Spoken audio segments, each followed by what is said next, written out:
On a Tuesday folded small and handed to on a Tuesday folded small and handed to her by a man who did not look her in the eye. 12 words. Margaret Ashford had counted them so many times that the paper had begun to soften, at the creases the ink blurring slightly, at the edges where her fingers had pressed and pressed and pressed. Rose deceased. Stop arrangements made. Stop you depart Thursday. Stop. Aldridge expects you end of month. Stop father. 12 words to dismantle 22 years of a life.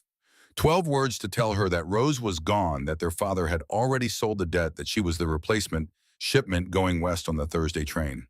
Margaret sat in the cramped corner of the rattling car and watched the eastern world dissolve behind her. Philadelphia had gone first, the brick and cobblestone swallowed by distance. Then the smaller cities, then the towns, then the long stretches of nothing that looked like the inside of a held breath. The window glass was cool against her forehead. Her reflection hovered there, a gray transparency over the darkening landscape. Dark hair limp from 4 days of travel, gray eyes that looked older than 22, a face that her father had called convenient. You resemble her enough. Aldridge won't know the difference. She had not spoken to her father after that. She had not wept either, which frightened her more than anything else.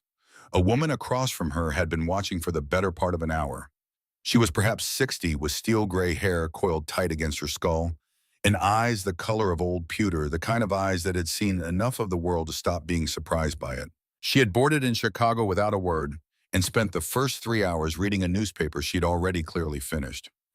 You look like you're heading to a funeral, the woman said finally, not a wedding. Margaret turned from the window. Perhaps both. The woman's mouth curved. Not a smile exactly, something more considered. Replacement wife. The technical term apparently is replacement. Margaret's voice came out harder than she intended. My sister was his wife. Now she is not. Now I am to be. How did she die? Oh, the question landed the way blunt questions do, without warning, without cushioning. Margaret felt the edge of it. Fever, she said. According to the telegram, according to my father, according to the arrangements that were made without consulting me. And you believe that? Margaret looked at the woman for a long moment. Outside, the last pale light was draining from the sky. I believe, she said carefully, that Rose was 3 years older than me and stronger than anyone I have ever known, and that she was not the kind of woman who died easily. The older woman studied her. Something shifted in the pewter eyes, not sympathy exactly, but recognition. The recognition of one person who has learned to distrust convenient explanations for another. The ones who serve Evie out west, the woman said quietly, are the ones who remember they are still people. Not property, not replacements. People. She paused. You remember that when you reached Dead Ridge. Before Margaret could answer, the woman stood, gathered her small carpet bag, and moved to a different car without another word. Margaret turned back to the window. Her reflection looked back, and for the first time since the telegram, she saw something in her own eyes that was not defeat. She saw intention. Dead Ridge Junction announced itself with a weathered sign and a smell of iron and dust. Margaret stepped off the train into a flat, hard afternoon light with 2 small trunks and the certain knowledge that she had run out of track. Behind her was a father who had made it clear that her continued presence under his roof was a burden he had finished bearing. Ahead of her was a stranger who needed a wife the way he needed a piece of equipment. There was nowhere else to go. The platform was nearly empty. A freight crew moved crates. A boy sold newspapers that were probably 3 weeks old. And standing near a black coach with gold lettering, not pacing, not fidgeting, simply standing with his hands clasped at the small of his back, as though he had arranged the world around him and found it satisfactory, was a man who did not look like anyone Margaret had imagined. She had imagined someone rough, someone marked by the frontier, by grief, by the weight of whatever he had done to accumulate the wealth her father's letters described. She had imagined a widower. She had imagined visible damage. Victor Aldridge, she looked like he had stepped out of a Philadelphia parlor. He was perhaps 45, with dark hair silvered at the temples in a way that looked almost designed. His jaw was clean, his posture immaculate, his eyes, when they finally turned to her, the color of cold steel. Handsome in the manner of expensive things, polished, precise, carrying no visible evidence of wear. He did not come to her. He waited for her to come to him. A younger man materialized at her elbow, first perhaps 30, nervous in the manner of someone who has learned to calibrate his anxiety precisely below the threshold of his employer's irritation. "Miss Ashford," he reached for her trunk. "I'm Preston, Mr. Aldridge's secretary. Welcome to Dead Ridge." "I can manage one," Margaret said. "Mr. Aldridge insists." She let him take both trunks. She walked toward the coach. "Miss Ashford." Aldridge's voice was deep, formal, and completely without warmth. "I trust your journey was acceptable. Not comfortable, not pleasant, acceptable." "It was adequate, Mr. Aldridge." Something moved behind his eyes, gone before she could name it. He gestured toward the coach door, and she climbed in her legs, unsteady from days of sitting and the sudden physical reality of where she was. The interior smelled of leather and tobacco. Aldridge settled across from her, Preston beside him. The coach moved. "I will be direct," Aldridge said, as if directness were a quality he had decided to perform. "You will reside in the house immediately. The wedding will take place in 2 weeks, sufficient time for you to acclimate and for the seamstress to prepare appropriate attire. You will have your own room until the ceremony." "I have 2 children," he continued, as though Margaret had not opened her mouth. "Owen is 11, Lily is 8. They require supervision and education. Your sister was adequate in that regard, though she lacked discipline. I trust you will be quicker to adapt." The way he said "your sister," like Rose had been a piece of equipment that had underperformed. "How did she die?" Margaret asked. Aldridge's expression did not change. "Fever, very sudden. The doctor did what he could." "Did she suffer?" "I was overseeing operations at the mine during the final hours." He said this with perfect equanimity, as though it explained something rather than condemned everything. "Mrs. Fowler, the housekeeper, can provide details if you require them." If you require them, as though grief were a preference Margaret might or might not hold. "I would like to see where she is buried," Margaret said quietly. For the first time, Aldridge looked at her directly. Not at her face, not at her general direction, at her. It lasted perhaps 2 seconds. An assessment, the kind of man gives something he is wondering whether to keep. "Of course," he said. "I'll have Preston arrange it, after you've settled in." The house appeared around a curve in the private drive, like an argument about what this landscape was supposed to be. 3 stories, white-painted wood-black shutters surrounded by gardens so deliberately manicured they looked like defiance. Someone had planted roses here in the middle of the Black Hills frontier. Someone had trained them along iron trellises and pruned them into submission and watered them in the dust and heat of Dakota summer, and those roses were still growing now. Still climbing wild at the edges, now but still reaching. Rose had planted them. Margaret knew it without being told. She pressed her hand briefly against the coach window glass and said nothing. "Your sister oversaw the gardens," Aldridge said, following her gaze. "You'll be expected to continue that work. I believe in maintaining standards regardless of location." The coach stopped. Margaret descended the broad stone steps on legs that felt uncertain whether from travel or terror, she could not say, and found a woman waiting at the door. She was perhaps 50, with faded blonde hair and a face that had been weathered past the point of looking young. But her eyes were kind, and when they found Margaret's face, something moved in them, something old and complicated and very much like grief. "Mrs. Fowler," Aldridge said, "this is Miss Ashford. See her settled in the yellow room. Dinner is at 7. I'll expect her presentable." He swept past them both into the house. Preston followed, quick and quiet as a shadow. Mrs. Fowler descended the steps. Her expression was professionally neutral, perfectly maintained. She held it carefully until Aldridge's footsteps had faded into the interior of the house. Then she leaned close and whispered, her voice barely a thread of sound. "Welcome to hell, Miss Ashford. Best keep your wits about you." She straightened. The professional mask settled back into place like a shutter dropping. "This way, please. I'll show you to your room." The yellow room was beautiful. That was the worst thing about it. 4-poster bed with a lace canopy, a writing desk positioned before a window that looked out over the gardens, a wardrobe that could have held 3 times what Margaret owned. Everything clean, everything arranged, everything precisely where someone had decided it should be. It felt like a very expensive coffin. Mrs. Fowler supervised two maids who brought up the trunks and unpacked with startling efficiency. Within a quarter hour, Margaret's few dresses hung in the wardrobe, her mother's silver brush sat on the vanity, and her small stack of books stood on the desk. A whole life transferred cataloged put in its place. When the maids had gone, Margaret moved quickly to the door. Mrs. Fowler. The housekeeper's hand stilled on the latch. She did not turn around at first. A long moment passed. How did my sister really die?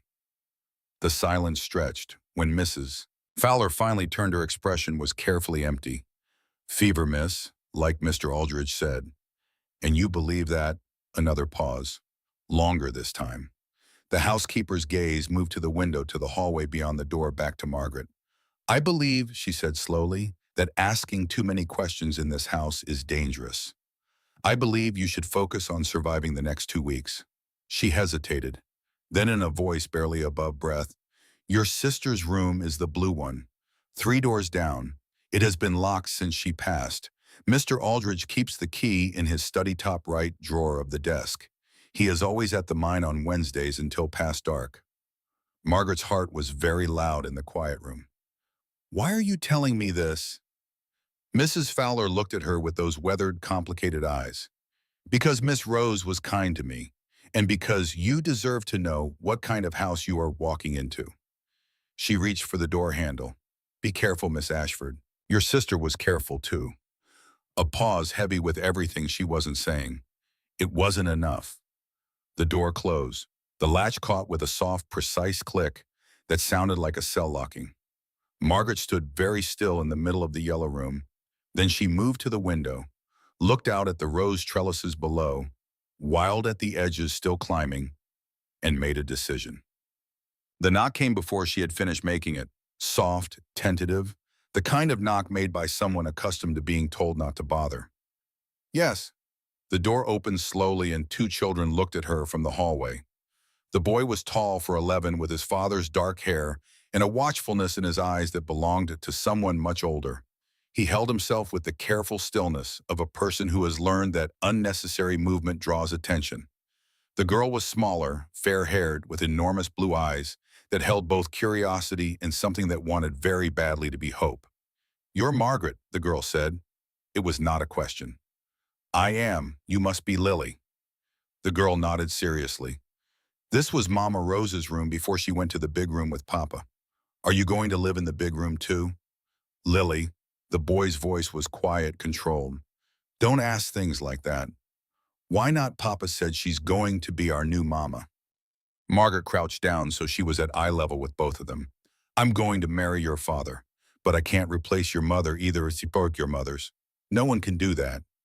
She looked at the boy. Owen. He blinked. Something shifted in his careful face, surprised that she had said his name perhaps, or surprised that she had looked at him directly. Papa doesn't like us talking about Mama Rose, he said. Why not? He says it's morbid, that we should look forward, not back.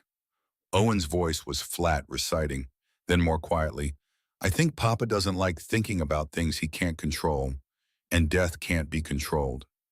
Too wise. Far, far too wise for 11 years old. Was she kind? Margaret asked. Your Mama Rose, even when things were difficult. Lily nodded with the full conviction of a child who has thought about something very deeply. She read to us every night, even when she was tired, and she made Papa laugh sometimes, which hardly ever happens. The girl's face shadowed slightly. But then she got quiet. She stopped smiling as much, and she started locking her bedroom door at night. Margaret felt the cold move through her. Do you know why? Owen glanced toward the hallway, a quick reflexive check before answering. Papa didn't like it. I heard them arguing once. He said it was disrespectful, that a wife shouldn't lock out her husband. He paused. She said she'd rather be disrespectful than dead. The words fell into the quiet room like stones into still water. I'd rather be disrespectful than dead. When was this? Margaret managed. 2 weeks before she got sick. Heavy footsteps sounded somewhere below. Deliberate measured the footsteps of a man who has never learned to move quietly because he has never needed to. Owen grabbed his sister's hand. We should go, he whispered. Papa doesn't like us bothering guests. You are not bothering me. but they were already moving, slipping out into the hallway, and the doors swung closed behind them with the soft practiced silence of children who have learned to disappear. Margaret sat on the edge of the bed, Rose's bed before, and listened to her own breathing until the footsteps below moved away. Outside, the sun was setting. Through the window glass, the gardens burned red. Stoman. Dinner was held in a room designed to impress. Long mahogany table, crystal chandelier throwing fractured light across china. So fine, Margaret was afraid to touch it. Aldridge sat at the head, Margaret to his right, Owen and Lily across from her. Mrs. Fowler supervised two serving girls who moved like shadows around the perimeter of the room, bringing course after course, soup, fish, roasted meat, vegetables Margaret didn't recognize. No one spoke unless Aldridge initiated it. "I have arranged for the seamstress to call tomorrow," he said, cutting his meat with the focused precision of a man performing a necessary task. "You will be measured for your wedding dress and appropriate attire for your role here." "What role is that exactly?" His knife paused, a fraction of a second. "Hostess, manager of household affairs, mother to the children." The knife resumed. "Is there some confusion about what a wife's duties entail, Miss Ashford?" "No confusion. I simply like to understand expectations before agreeing to meet them." Something moved behind his eyes, calculation, perhaps recalibrating. "This household runs efficiently because I ensure it does. Your sister understood that eventually. I trust you will be quicker to adapt." Eventually, like Rose had been broken in. "Tell me about the mine," Margaret said. A change of subject, a probe. Aldridge looked at her with faint surprise as though the topic had not occurred to him as something she might want. "The Aldridge Mine is the most productive silver operation in the Black Hills. We employ over 200 men. I oversee every aspect personally. It must be dangerous work." "Mining is always dangerous. I maintain the highest safety standards." "And yet accidents happen." "Yes," a pause. "They do. It must be difficult for the families." Something flickered across Aldridge's face. "They're and gone too fast to name. I am a fair employer. Every man who works for me knows the risks. They are compensated accordingly." Compensated, as though money could replace a father, a husband, a man. Margaret glanced at Owen. He was moving food around his plate without eating, his eyes down, his jaw set with the particular tension of a boy exercising enormous self-control. "May I be excused?" he asked quietly. "You have barely touched your dinner," Aldridge said. "I'm not hungry, sir." "Hunger is irrelevant. You will eat what is provided and be grateful for it." The boy's jaw tightened. He picked up his fork and forced down a slow, deliberate bite. Something in his eyes went very far away while he did it. Margaret wanted to reach across the table. She did not. After dinner, the children were sent upstairs. Margaret was directed to Aldridge's study. She had expected it to look exactly as it did. Dark wood paneling, leather furniture, shelves of books that appeared never to have been opened, purchased for the look of them, not the content. The desk was massive, orderly, each paper in its precise position. Aldridge poured himself a brandy without offering her one and settled behind the desk with the ease of a man in his natural element. "I want to be clear about something," he said. "I do not expect love, Miss Ashford. I do not believe in it. Love is a fiction sold to fools. What I expect is a functional partnership. You will manage the household, raise the children, present an appropriate image in society. In return, you will have security, status, and comfort. And if I find the terms unacceptable—" Aldridge smiled. It did not reach his eyes. It did not try to. "Then you are welcome to return east. Your father has made it clear he will not receive you, and I doubt you have the means to establish yourself independently." The smile remained patient and cold. "So disagreement, while technically possible, is practically moot." He was right, and he knew she knew it. Margaret held his gaze and said nothing. "I should tell you," Aldridge continued, "that I have been married twice before your sister. My first wife, the children's mother, died in childbirth. My second wife found herself unsuited to frontier life and departed." He said this with the mild detachment of someone describing weather. "Your sister was adequate for nearly 2 years. Then she became difficult, moody. She began making accusations, imagining threats where none existed. The doctor believed it was a mental affliction. Melancholia, perhaps, or hysteria. The fever took her before we could pursue proper treatment. Margaret's hands were still in her lap. She kept them that way. What kind of accusations? Absurd ones. She claimed I was trying to harm her, that she had found evidence of, he waved a hand, poison, of all things, the ravings of a disturbed woman. There was no evidence, of course, only the delusions of someone whose mind had begun to fail her. He leaned forward slightly. I am telling you this so you understand that this household has been through sufficient disruption. I will not tolerate another unstable wife. If you feel yourself becoming overwrought, emotional, irrational, prone to seeing patterns that do not exist, you will inform me immediately so that proper measures can be taken. Do you understand? Though Margaret understood perfectly. But Rose had discovered something real enough to frighten her, real enough to make her lock her bedroom door at night, real enough to make her say she would rather be disrespectful than dead. And Aldridge had dismissed it as hysteria. And then Rose had died. I understand, Margaret said quietly. Excellent. Aldridge stood signaling the conversation over. Good night, Miss Ashford. She locked the door to the yellow room behind her. The house was silent around her, the deep particular silence of a large building that has learned to hold its secrets. Somewhere a clock ticked with elaborate regularity. Somewhere a floorboard settled. From far away came the sound of wind moving through rose canes, a dry, papery rustling. Margaret stood at the window and looked out at the gardens. The moon was up now, full and white, turning the roses silver. Beautiful. Impossible here in this rough country. Someone had fought very hard for those roses, and they were still growing. I'd rather be disrespectful than dead. She thought of Owen's voice when he said it. Flat, careful, reciting the voice of a child who had heard something he was not supposed to hear and had been carrying it ever since, like a stone in a pocket, feeling the weight of it every time he moved. She thought of Lily's face when she spoke of the woman in the garden. I see her sometimes outside my window. A lady with red hair. Said with the matter-of-fact certainty of a child describing a dream or a memory she is not sure is real. Rose had been dark-haired, like Margaret. The second wife, the one Aldridge claimed had simply left, had she been red-haired. Had she left, or had she stayed forever buried beneath the roses that someone had worked so hard to keep alive? Margaret pressed her forehead against the cool glass. Tomorrow was Wednesday. Aldridge would go to the mine. She was awake before dawn.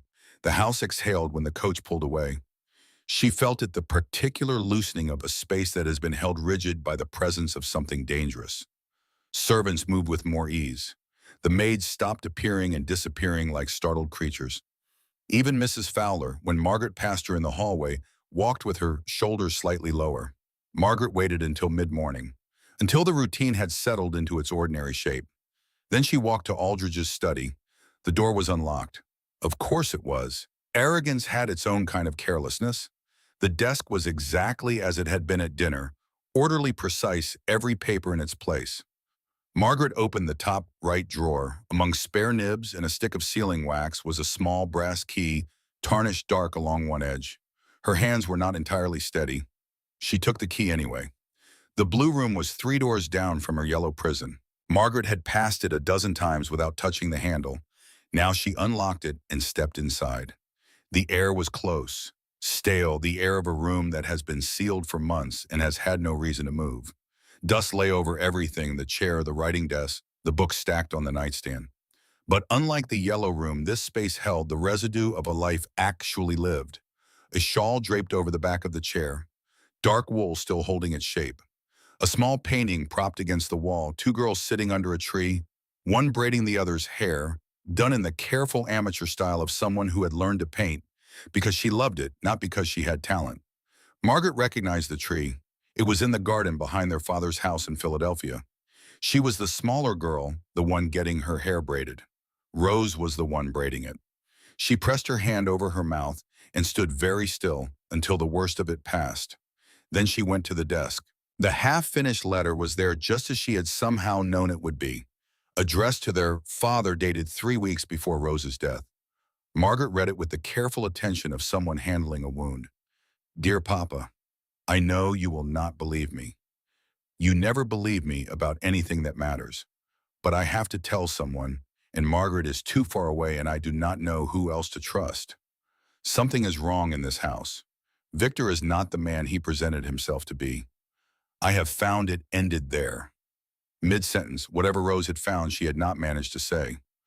Margaret searched the drawers, writing paper ribbons, a small bottle of dried ink. And then at the very back of the bottom drawer, her fingers found a seam where the wood was not quite flush, a false bottom thin as a playing card installed by someone who had expected to need it. She lifted it out. The journal was small, dark leather worn at the corners. The kind of book meant to hold things too important for anyone else to read. Margaret sat down in the chair, Rose's chair, and opened it. The entries began in the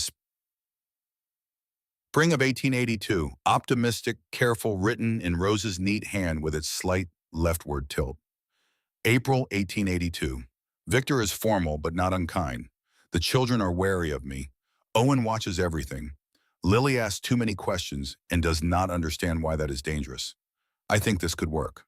I have to think that. June 1882. The house is beautiful and strange. Sometimes at night I hear footsteps when everyone should be asleep. I tell myself it is the house settling.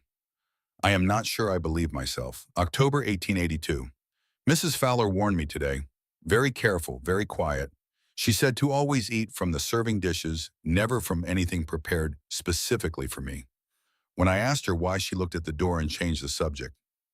I did not sleep that night. January 1883. There is a locked room in the basement. When I asked Victor about it, he became very angry. He said some areas of the house were none of my concern. I have seen him go down there late at night after he thinks everyone is asleep. March 1883.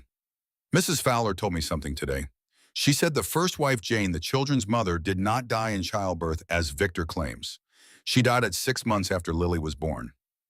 Sudden illness. And the second wife, a woman named Ruth Victor, told me she left, that she was unsuited to frontier life. Mrs. Fowler says Ruth did not leave. Mrs. Fowler says Ruth is buried past the north garden. Victor paid the undertaker. He paid the sheriff. He paid everyone. Margaret's hands were shaking. She kept reading. June 1883. I know now what is in the locked room. I found it open one night by accident, or perhaps not by accident.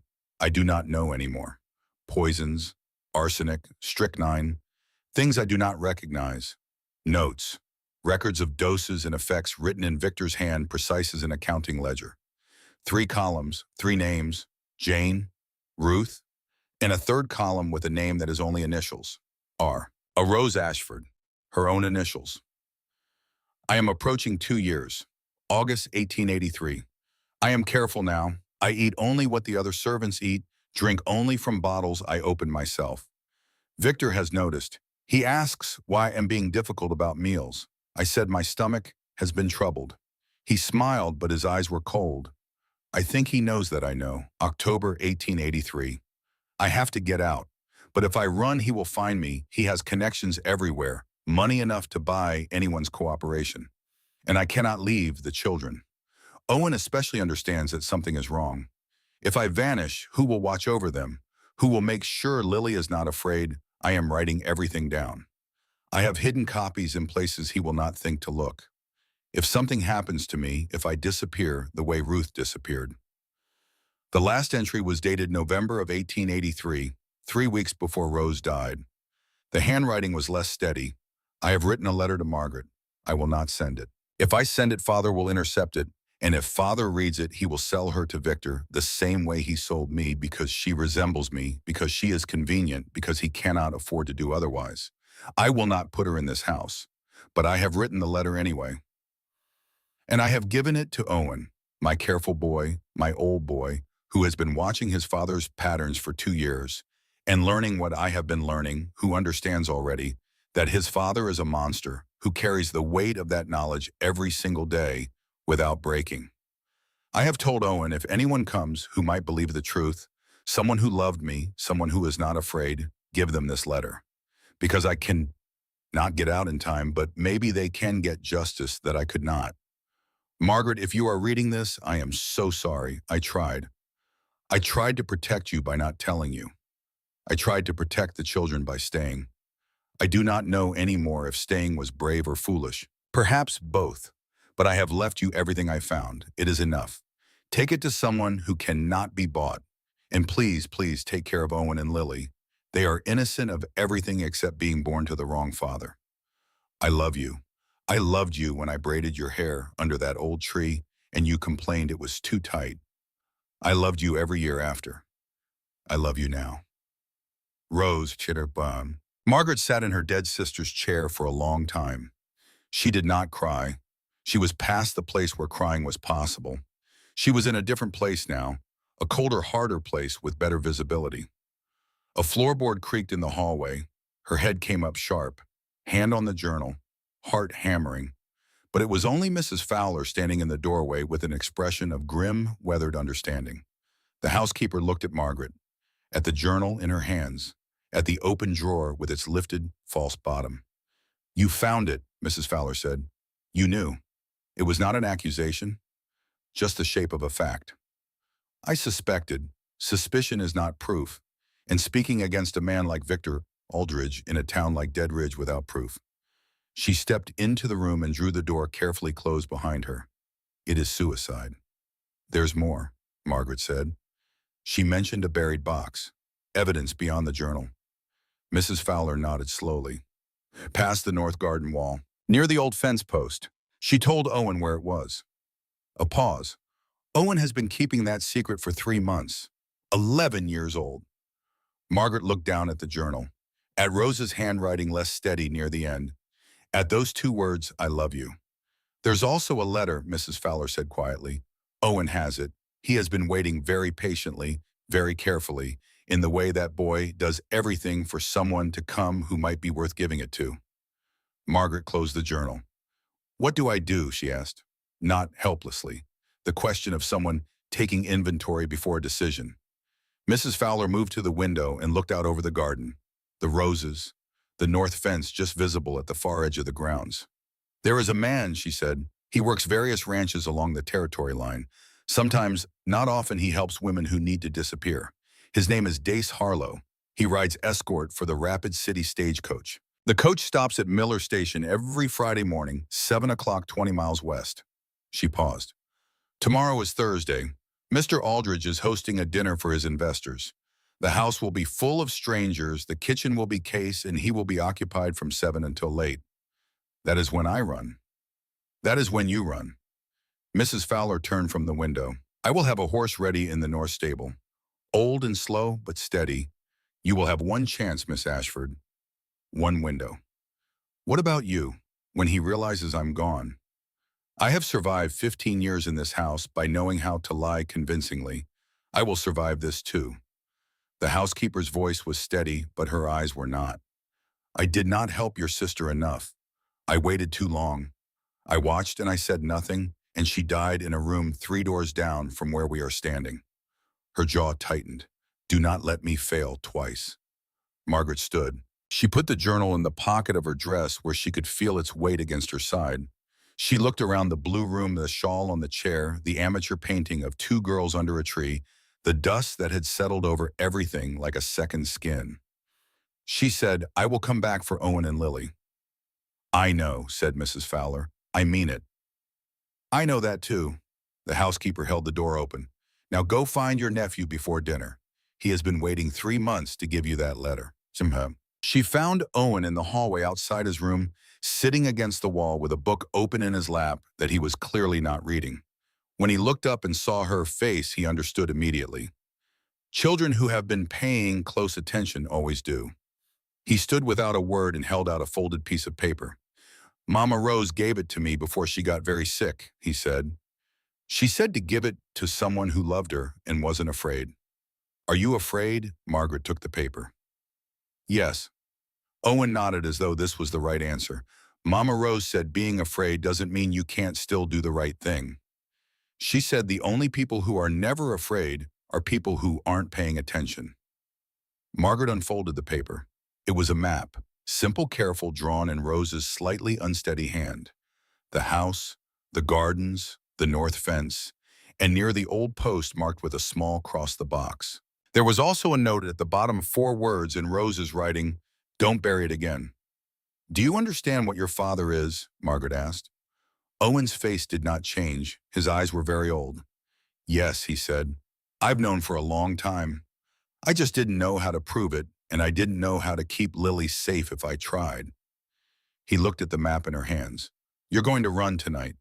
Tomorrow night, during the dinner. He nodded slowly, processing. I'll tell father you were ill and went to bed early. That will give you hours. He looked at her steadily. Will you come back? Yes, without hesitation. I promise you. Owen studied her for a long moment with those two old eyes.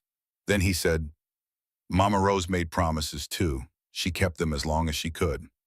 Margaret put her hand on his shoulder, felt the thinness of him, the held-in tension, the careful architecture of a boy who had learned to take up as little space as possible. I will keep this one, she said, whatever it costs. He held her gaze. Then something in him very slightly let go. Not all the way, but enough. The investors arrive at 6, he said. Father will be in the front parlor by 5:30. The kitchen entrance is unwatched after 7. The cook takes his supper then. The north stable is the only one father never uses. The horse's name is Major. A pause. She's slow, but she doesn't spook. 11 years old, and he had been planning her escape before she arrived. Margaret's throat was too tight to speak. She nodded. From downstairs, Aldridge's voice calling for Preston, measured and unhurried, the voice of a man who had never needed to raise it because the world had always arranged itself around him. Owen straightened the old man's stillness, dropping back over him like a coat. He opened his book and lowered himself to the floor. Good night, Miss Ashford, he said quietly. Good night, Owen. She walked back to the yellow room. She locked the door. She stood at the window and watched the roses move in the night wind and thought of her sister who had planted them, who had been careful, who had tried, who had left her everything she found and asked her not to bury it again. One more day. Tomorrow night she would run. She would find Dace Harlow. She would bring back help. She had made a promise, and she was not her father. She kept her promises. The dinner arrived like an invasion. Carriages began coming up the private drive in the late afternoon, disgorging men in expensive suits, and their carefully dressed wives, everyone moving with the particular purposefulness of people who have been invited to witness someone else's wealth and have decided to find it impressive. Aldridge had spared no expense. The dining room silver gleamed from across the hallway. The smell of roasting meat filled the house from the kitchen upward. Margaret, dressed in the dark green silk that the seamstress had delivered that morning, one of the dresses Aldridge had selected himself, high-necked and restrictive, in the way of things chosen to contain rather than adorn. She let a maid arrange her hair into an elaborate style that pulled painfully at her scalp. She looked in the mirror and saw a woman she did not recognize, which was, she supposed, the point. Lily appeared in the doorway in her nightdress, hovering with the particular intensity of a child who knows something is about to change and cannot name it. You look like Mama Rose did, Lily said, before she got quiet. Margaret turned from the mirror. What do you mean? Like you are pretending everything is fine, but you want to run away. Lily said it with the devastating matter-of-factness of someone who has had too much experience with adults pretending. She came closer, her small face troubled. Are you going to get sick like Mama Rose? Margaret knelt down and took the girl's hands. They were very small. They were very cold. No, she said, I am not going to get sick. How do you know? Because I know what made your Mama Rose sick, and I am going to make sure it doesn't happen to me. She chose the words carefully for a child, for a mind that needed truth in manageable pieces. And I am going to make sure it doesn't happen to anyone else either. Do you understand? Lily looked at her for a long moment. Something in those enormous blue eyes was doing complicated work. Owen said you were going away tonight, she whispered. Tomorrow night. He said you'd come back. A pause. He doesn't usually say things like that. He doesn't like saying things if he's not sure they're true. I will come back. Margaret squeezed the small hands. I promise you. Lily held her gaze. Then with the solemnity of a child closing a transaction. Okay. She turned toward the door. Stopped. Margaret, yes. I like you better than I thought I would. Said simply, honestly, without any understanding of how much it cost to hear. I thought I wouldn't like anyone who wasn't Mama Rose, but I like you. A pause. Is that bad? Margaret's throat was tight. No, she said. That is exactly right. Lily nodded once satisfied and slipped out into the hallway. The dinner was an exercise in civilized performance. Aldridge sat at the head of the long table like a man who had arranged the universe to accommodate his comfort and found it satisfactory. He was charming when necessary. Margaret watched him work at the precise calibration of warmth, the well-timed laugh the question asked at exactly the right moment to make the person across from him feel noticed and valued. He was very good at it, better than she had expected. She had to remind herself, watching, that this was the same man who had pressed his wife's medications from a locked basement room. She smiled when expected. She nodded. She counted the minutes. Halfway through the main course, a portly man with extravagant side whiskers leaned across his wife to address Aldridge. "And this is your fiancée, the sister, yes. Miss Margaret Ashford," Aldridge said smoothly, setting his hand briefly on her shoulder in a gesture that looked affectionate and felt like a brand. "Recently arrived from Philadelphia. Her sister was my late wife." "Keeping it in the family," the man said, with the appreciative tone of someone who finds efficiency admirable. "Very practical, Aldridge." "I believe in practical arrangements," Aldridge said. "Marriage is a contract like any other. Sentiment is irrelevant." The man laughed as though Aldridge had made a joke. Margaret looked down at her plate. During the dessert course, an elaborate affair of cream and berries that arrived with the theatrical precision Aldridge liked, Mrs. Fowler materialized at Margaret's elbow with a small glass of amber liquid. "For you, miss. Mr. Aldridge ordered it especially." Margaret looked at the glass, looked at Aldridge, who was watching her from the far end of the table with an expression she could not quite read. Patient, still, waiting. Each wife lasted approximately 2 years before showing symptoms. She had been in the house for 4 days.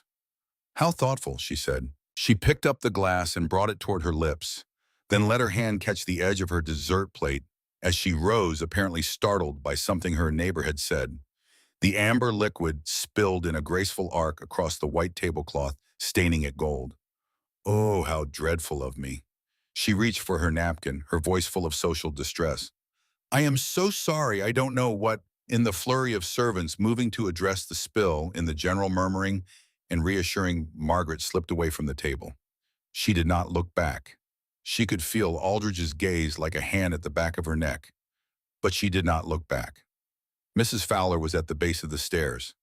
"The horse is ready," she whispered. "Third stall, north stable, saddlebag with food, water, and your sister's journal." She pressed something cold and small into Margaret's hand. "Your sister hid this in the blue room." It was a small derringer, the kind that fit in a coat pocket and asked no questions.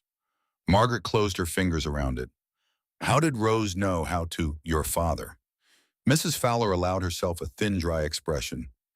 "He insisted both his daughters learn. He thought it unladylike and therefore necessary." "What about you when he realizes?"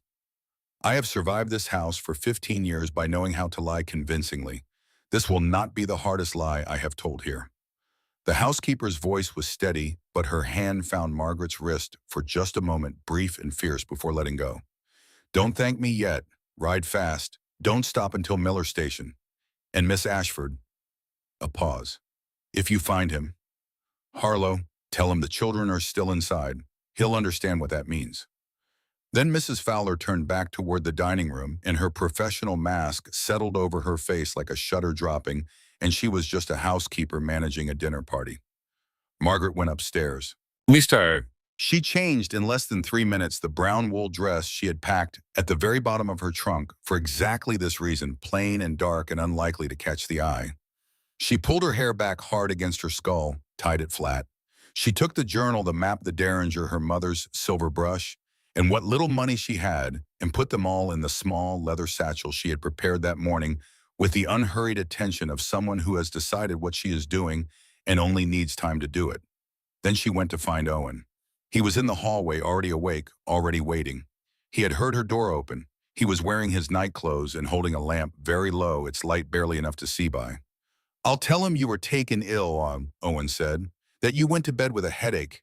He won't check until morning." "Where is Lily?" "Asleep. I checked 10 minutes ago." He looked at her steadily. "She knows you're going. She said to tell you, bah." He stopped. His jaw worked slightly.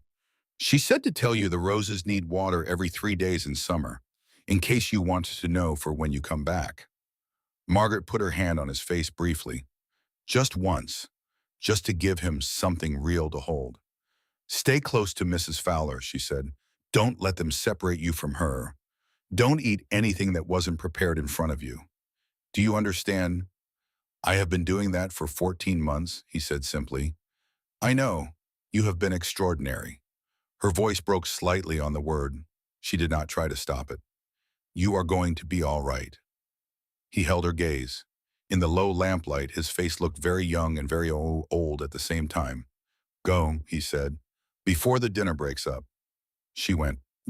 The north stable was a dark shape at the edge of the property, far enough from the house that the sound of the dinner party had faded to a distant murmur of voices. Margaret moved through the garden with her back to the house and the shadow of the rose trellises for cover. The moon was not quite full, enough to see by, not enough to be easily seen. The third stall, a mare the color of old iron, broad through the chest with calm eyes and a quality of patience that suggested she had seen harder nights than this. Margaret saddled her with hands that were almost steady, adjusted the saddlebag, checked the derringer in her coat pocket. Swung up, the mare accepted her weight without protest. From the house a door opened a servant entrance, throwing a wedge of warm light across the grass. A voice, a laugh. The dinner was still going. She walked the mare out slowly, through the gate at the back of the north garden, through the dark beyond the garden wall where the ground was rougher and the grass grew long. She did not kick the mare into a run until she had cleared the property line and the house was a cluster of lit windows receding behind her. Then she ran. The night was enormous and cold and absolutely indifferent to her survival. The mare was slow. Mrs. Fowler had warned her, and the warning was accurate, but she was steady over rough ground, moving with the careful deliberateness of an animal that has learned the hard way not to trust things it can't see. Margaret leaned into the motion and watched the road ahead and tried not to think about the lit windows growing smaller behind her. She had gone perhaps 2 miles when she heard the hoofbeats. Multiple horses coming fast, lanterns swinging, men's voices carrying across the dark. They had found her gone sooner than she had hoped. She pulled the mare left off the road into the brush at the tree line. Branches caught at her face and her arms. The dark under the trees was absolute. No light penetrated it from the lanterns on the road. She pressed one hand over the mare's nose and held very still. The riders thundered past close enough that she could have reached out and touched the nearest man's coat. Their lanterns threw moving pools of light along the road ahead, searching, missing everything to either side. She counted 5 of them. She counted the seconds until they were past. Then she held still a while longer until the sound of them faded toward Miller Station. They would reach it before her. They would find no trace of her there. They would come back and search more carefully. She pulled out the map. There was another way to reach the Rapid City Road cross-country, slower through terrain that was rough enough to discourage casual pursuit. Rose had drawn it carefully. In case the note at the margin said, in case you need a different way. Rose had thought of everything. Margaret folded the map, turned the mare south, and began to move through the dark. She heard the stagecoach before she saw it. The sound came through the night air, carried on the wind wheels and hoofbeats, the jingle of harness, the particular rhythm of a 4-horse team moving at purpose. She emerged from a tree line onto a ridge and looked down at the road below. The coach was moving west, running with purpose. Alongside it on a dark horse rode a single figure, tall, broad-shouldered rifle resting across the saddle with the ease of someone who had carried it for a long time. The escort. Margaret pulled the derringer from her coat pocket, aimed at the ski, and fired. The crack of it split the night like a seam. The stagecoach lurched, the driver shouting. The rider wheeled his horse in a single fluid motion, rifle up, and aimed, and for a long moment everything was very still and very quiet, and all of it was pointing at her. Don't shoot. She had not planned to sound afraid. She sounded afraid. Please, I need help. Step into the light. The voice was calm, controlled. The rifle did not move. She rode forward down the slope, letting the moonlight fall on her. Loose rocks shifted under the mare's hooves. She kept her hands visible, the derringer still in her right hand, pointing harmless at the sky. The man on the dark horse was perhaps 30. Hard to be more precise in this light. He had the look of someone who had spent a long time outdoors and stopped noticing the weather, a face that had been weathered into something leaner and more certain than it had probably started out. Dark hair, dark eyes, a stillness about him that was not the stillness of someone who was waiting, but the stillness of someone who had already decided and was watching to see if the decision needed revising. The rifle stayed up. "My name is Margaret Ashford," she said. "I'm running from Victor Aldridge. Are you Dace Harlow?" The rifle lowered a fraction, a calculation moving behind his eyes. "Depends on who's asking. I'm asking because my sister wrote you a letter she never sent, because she thought you might help her escape a man who was poisoning her." She held his gaze. "Because I found the evidence she left behind, and because Victor Aldridge has already sent 5 men to catch me, and if they do," her voice steadied, "I'm the 4th wife. I would very much prefer not to be the 4th wife." From the coach, the driver leaned down. "Harlow, we don't have time." "I know."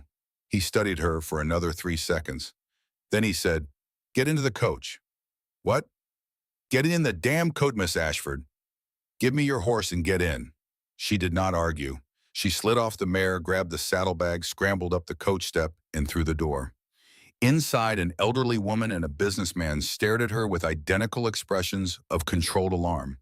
Harlow had already tied her mare to the back of the coach. He wheeled his own horse rifle back across his saddle and positioned himself between the coach and the road ahead.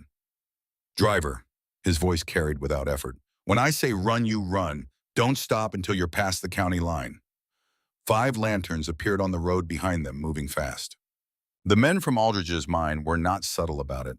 They came in with their lanterns swinging and their voices loud with the certainty of men who have never needed to be quiet because they have never needed to be careful.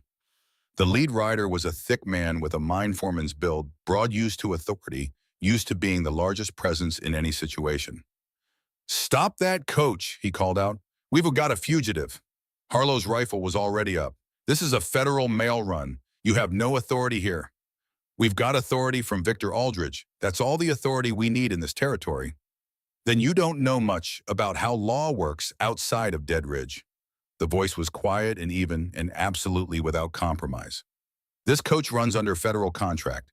Anyone who interferes is committing a federal offense. I suggest you turn around and tell Mr. Aldridge that his business is his own, but mine is getting this mail and these passengers to Rapid City. There's a woman on that coach who's engaged to Mr. Aldridge. He wants her back. I see passengers under my protection. That's all I see."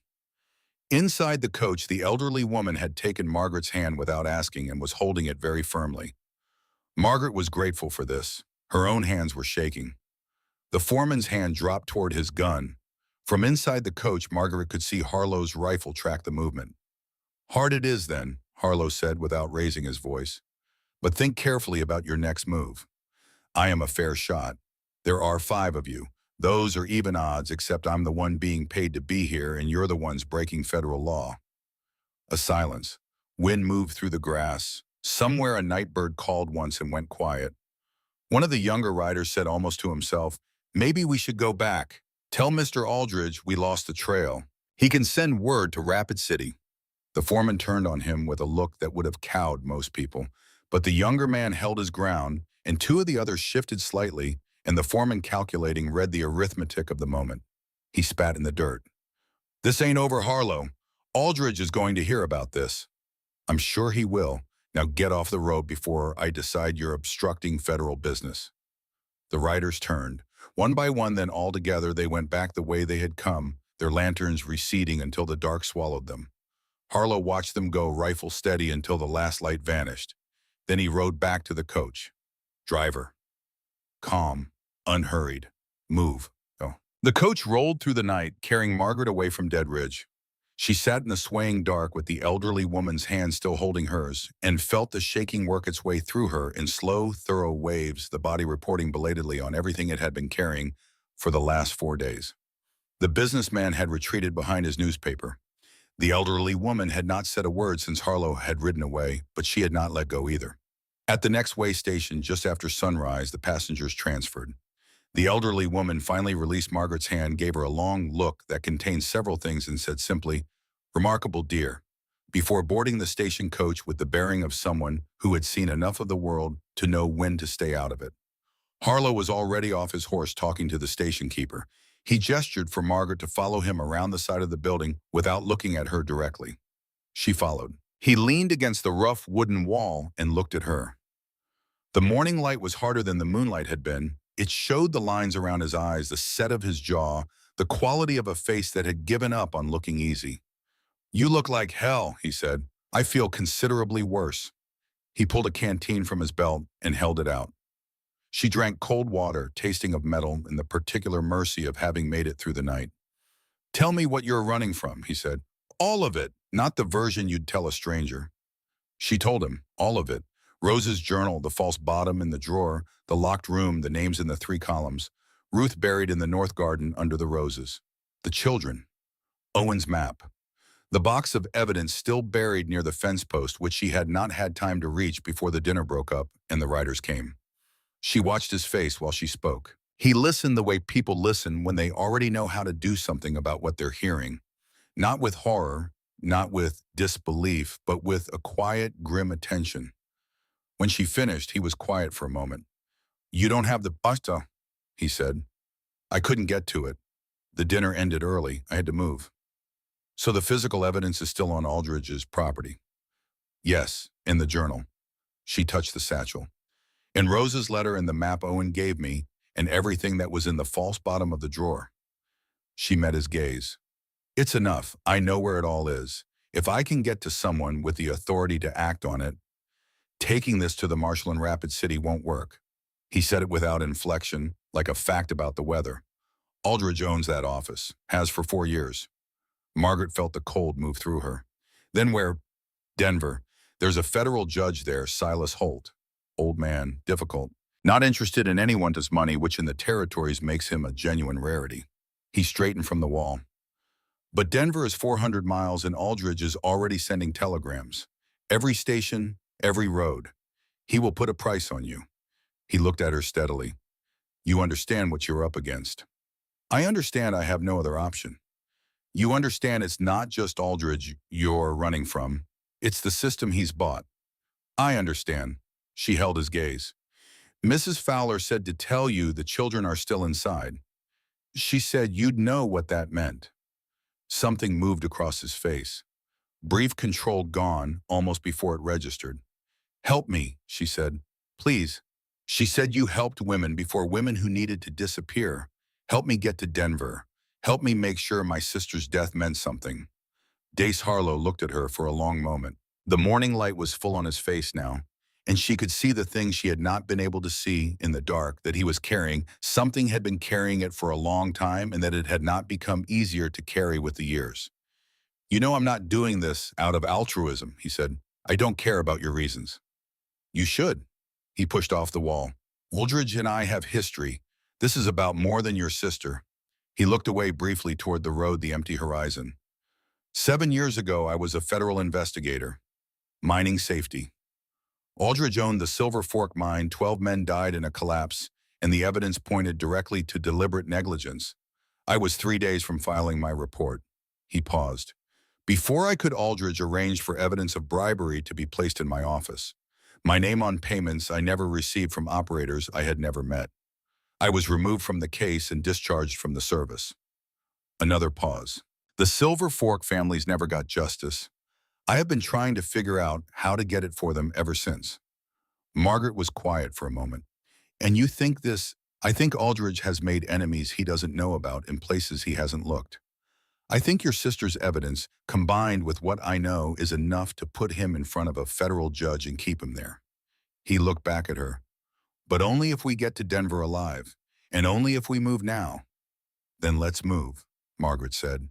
Then they spent an hour in the next town, a place called Cripple Creek that looked like it had been built in a hurry, and was debating whether to stay acquiring horses, plain clothes for Margaret, and the basic equipment of people who intended to travel quickly and be noticed as little as possible. Harlow handed her a pair of scissors without preamble. "Your hair makes you recognizable," he said. "Aldridge's men will be looking for a woman who looks like your sister. If you want to look different enough." "I know." She took the scissors. There was a cracked mirror hung on a nail at the back of the general store. She positioned herself in front of it, lifted the scissors, and stopped. It was foolish. She knew it was foolish. Hair was hair. Hair grew back. But Rose had braided it for her when they were children under the tree in their father's garden. She had complained it was too tight, and Rose had laughed and said she would make it looser and hadn't quite. And their mother had been alive then, watching from the back step, and the afternoon had been warm and slow. I loved you every year after. Margaret raised the scissors and began to cut. The hair fell in long, dark pieces around her feet. She kept cutting until what remained barely cleared her jaw, ragged and uneven, more practical than beautiful. She looked at the stranger in the mirror. The stranger looked like someone who intended to survive. Better, Harlow said from just outside the back room. Now I'll show you how to walk. Annette. What followed was the strange education of becoming someone else. Harlow showed her how to move through frontier towns without drawing the eye posture stride, where to look and where not to. He took her through loading and firing the Derringer until her hands stopped shaking when she pulled the trigger. He was a thorough and unsentimental teacher, which was what she needed, and when she made a mistake, he corrected it once without commentary and moved on. You're not going to win a gunfight, he told her, but you can buy yourself enough time to run. Sometimes that's all survival is. They took back roads, deer trails, paths that Harlow navigated by memory and the position of the sun. He knew the terrain with the thoroughness of someone who has been studying an escape route for years without being entirely sure what he was escaping from. On the second night, they camped in a cave that overlooked a valley with no name on any map Margaret knew of. Harlow built a small fire positioned so the smoke would dissipate before reaching height and shared trail provisions that tasted like leather and necessity, and for a while they sat without speaking while the fire found its rhythm. Tell me about your sister, he said, the real one, not the journal. She looked at him across the fire. It was an unexpected question she had been expecting, tactical discussion, the next stage of the route, the strategy for approaching Holt. She was 3 years older than me, Margaret said after a moment. Braver, smarter. She taught me to read by candlelight when our father was in one of his moods, and she kept a list of every constellation she could see from her bedroom window, and she argued with anyone who told her something couldn't be done until they either proved it or let her try. She paused. When our mother died, she took care of everything. She was 15. I was 12. She cried exactly once at the funeral, and then she stopped and got on with it. She sounds like someone who was used to carrying things. Yes, the word came out quietly. She was, always, even when she shouldn't have had to. She looked at the fire. That's why Father thought she would be adequate for Aldridge. She was adaptable. She was capable. She could carry anything he put on her shoulders and not complain. Margaret felt the edge of something old and sharp. He never understood that capable people can still be broken if you put the right weight on them. Harlow was quiet. She didn't run, Margaret said. She stayed because of the children, because she couldn't leave Owen and Lily in that house, because she thought. She stopped, started again. She thought if she gathered enough evidence, she could find a way to use it without abandoning them. She didn't have enough time. She used what time she had, Harlow said. It wasn't enough. No, he agreed, it wasn't. But she made sure it would be enough for someone else. He looked at her across the fire. That's a kind of courage that's harder to see than the kind that shows up all at once. But it's real. Margaret said nothing. She looked at the fire until the worst of it passed. Then she asked, "Why did you stop the coach when I fired the shot? You didn't know who I was." He was quiet for long enough that she thought he might not answer. "I had 3 chances," he said finally. "Before you, 3 women in 3 years who sent word through the network, who were in situations like yours, who needed someone to step between them and a man like Aldridge." He watched the fire. "The first time, I didn't believe it was as bad as it was. I sent her east on the regular coach and told her she'd be fine. She was found 2 weeks later." A pause. "The second time, I was too late. I got the message 3 days after she'd already been buried, 'cause listed as natural causes." Another pause. "The third time I made it there and she was already gone, not dead, but gone, taken to her husband's family in another state and locked away as a mental case. I never found her." He looked up from the fire. "When I heard you fire that shot, when I turned and saw a woman alone on a horse in the dark running, He stopped. I decided that this time I was going to be in time. Margaret held his gaze across the fire for a long moment. Then let's not waste it, she said. They reached Denver 5 days after leaving Dead Ridge, filthy, exhausted, held together by necessity and the particular stubbornness of people who have come too far to stop. The city announced itself, gradually brick buildings replacing wood-paved streets, replacing the noise and density of a place where enough people lived that individual trouble could get lost in the general current of human business. Margaret had started to believe she would never see a city again. The sight of it made her eyes ache. Harlow stopped them on the east side of town in a quieter quarter. "We can't walk into the courthouse looking like this," he said, "and Aldridge will have eyes here too. People watching for a woman matching your description." He scanned the street, then nodded toward a building modest, clean, with a discreet sign. "I know a place." The boarding house was run by a woman named Mrs. Park, who looked at them both, quoted a price that reflected her exact estimation of their situation, and led them upstairs to adjacent rooms without asking a single unnecessary question. An hour later, Margaret was clean for the first time in 5 days. The trail clothes were gone, replaced by a plain city dress that had been left with a note in Harlow's handwriting. "Dressed like the city, we meet Holt tonight." She looked in the mirror. The short hair was still a shock. But the woman looking back at her was recognizable now in a way she had not been for a week, recognizable not as Rose's replacement or Aldridge's acquisition, but as herself, as Margaret Ashford, who had come west to find out how her sister died and had found out rather more than that. She went downstairs. Harlow had cleaned up too, the trail worn off him, dressed in plain dark clothes that would pass in a courthouse without drawing comment. He had the saddlebag with the journal and the map and Rose's letter. He looked at her, steadily assessing. "Ready," he said. She thought of Owen waiting, of Lily's careful promise that the roses needed water every 3 days, of Mrs. Fowler surviving 15 years in a house of poison by learning to lie convincingly, who had said, "Don't let me fail twice," with a jaw that did not shake. "Ready," Margaret said. Judge Silas Holt's courthouse was granite in resolve in approximately equal measure, built to look like the thing. It was an institution that took itself seriously and expected the world to do the same. Harlow led her through a side entrance and up 2 flights to a hallway where a single door bore the legend, "Honorable Silas Holt, Federal Circuit Court." He knocked. "Come." Holt was behind a desk buried in organized chaos, papers and files and ledgers arranged in the taxonomy of a man who worked too many hours to make things pretty, but too precisely to let them be truly disordered. He was reading when they entered, a pair of half-spectacles perched on a face carved by decades of dealing with the worst human beings had to offer each other, and he did not look up. "Harlow," he said, "you sent word." "I did." "Aldridge." He set down his paper and removed the spectacles. His eyes, when they met Margaret's, were sharp and thoroughly unwilling to be impressed. "I was wondering if you'd actually show up, or if I'd been sent on an elaborate chase."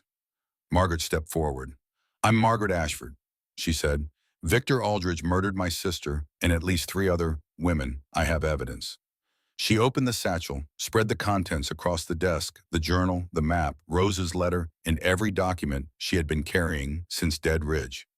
"My sister gathered this over 2 years at the cost of her life. I ask you to look at it seriously."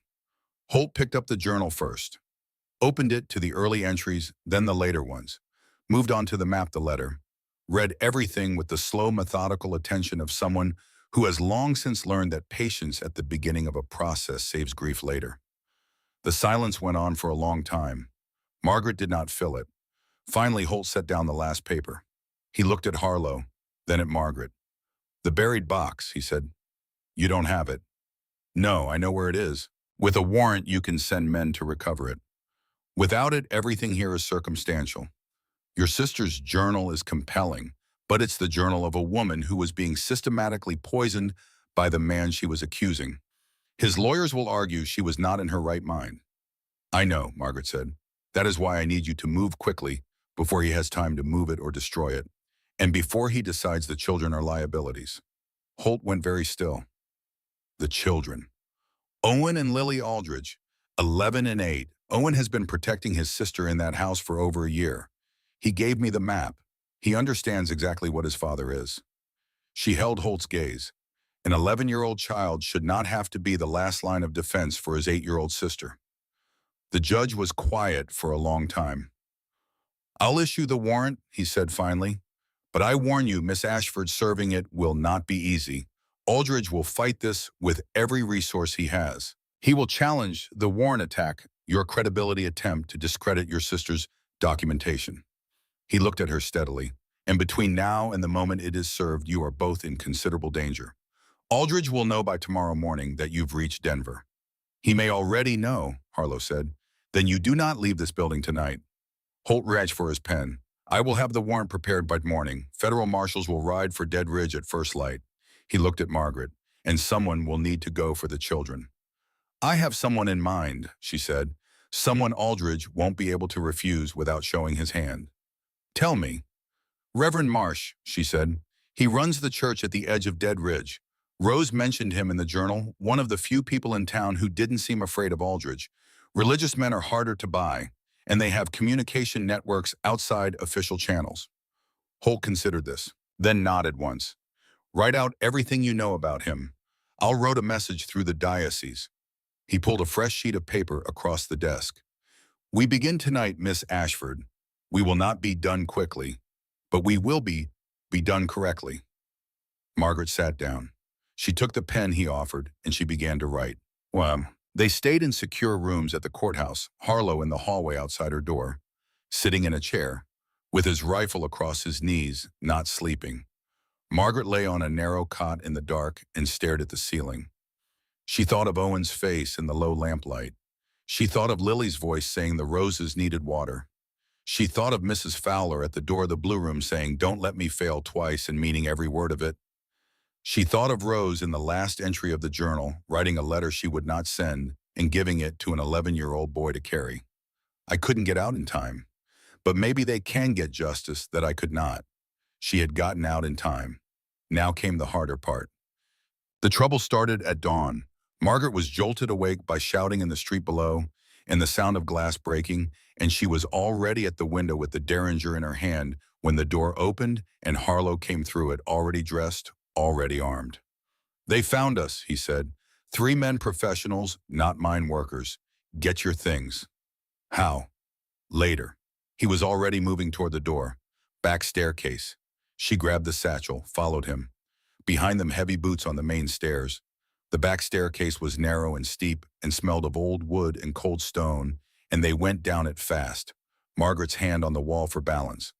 Harlow just ahead of her and moving like someone who had memorized the sound of his own footsteps. Below them, the front stairs shook with the weight of men coming up. The back door opened onto an alley that smelled of garbage and wet ash. Harlow checked both directions with the quick, practiced scan of someone who had done this before, then pulled Margaret left away from the street. They had made it perhaps 40 feet when a man stepped out from behind a stack of crates. He had a gun drawn in the professional stillness of someone who had been waiting precisely long enough. "Going somewhere, Miss Ashford." Harlow's gun was up and firing before Margaret had fully processed the threat. The sound of it in the narrow alley was enormous. The man went down, not dead, she thought, but down and staying down. And before the echo had finished bouncing off the brick walls, Harlow had her by the arm and they were running. A shout from behind them. The second man coming fast. Harlow pulled her around a corner and through a door that opened on a commercial laundry steam and hanging sheets and startled workers staring at them from behind enormous vats of hot water. "Federal business," Harlow said with the flat authority of someone who had once actually had the badge to back it up. "Which way to the street?" A young man pointed silently. They went through the steam and the hanging sheets and burst out onto a busy morning. Street horses and wagons and pedestrians already moving in the normal daily business of a city at work. Harlow hailed a passing cab with the certainty of someone accustomed to being listened to. "Federal courthouse. Fast." He pushed Margaret inside. She climbed over to the far seat.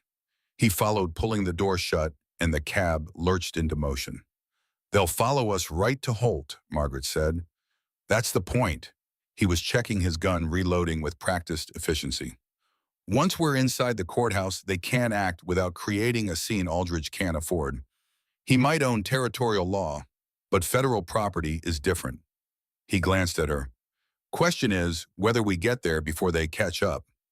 Behind them through the cab's rear window, she could see the third man fighting through pedestrians on horseback trying to gain ground. The driver, to his considerable credit, was earning his fare. He moved through traffic with aggressive skill, cutting corners, splitting gaps, scattering startled pedestrians, and earning the creative curses of several carriage drivers. Behind them, the rider gained, then lost ground at a crossing, then gained again. A shot. The rear window exploded inward, showering them with glass. "Get down!" Harlow fired back through the broken window while Margaret pressed herself flat against the seat. Another shot from behind this one hit the driver. She heard him cry out, heard the slump of his weight, felt the horses veer. Harlow was already climbing forward out the side of the cab, reaching for the reins. "Hold on," he said through the window, "and stay down." He drove the cab like a man with no patience left for caution, scattering everything in his path. The horses running hard, the wounded driver slumped against him, groaning. Margaret held the door handle and fixed her eyes on the far seat and did not think about anything except staying in the cab. Then the courthouse was there, its granite steps and its carved promise of something like justice, surrounded by the ordinary business of lawyers and clerks and citizens. Harlow brought the horses up short.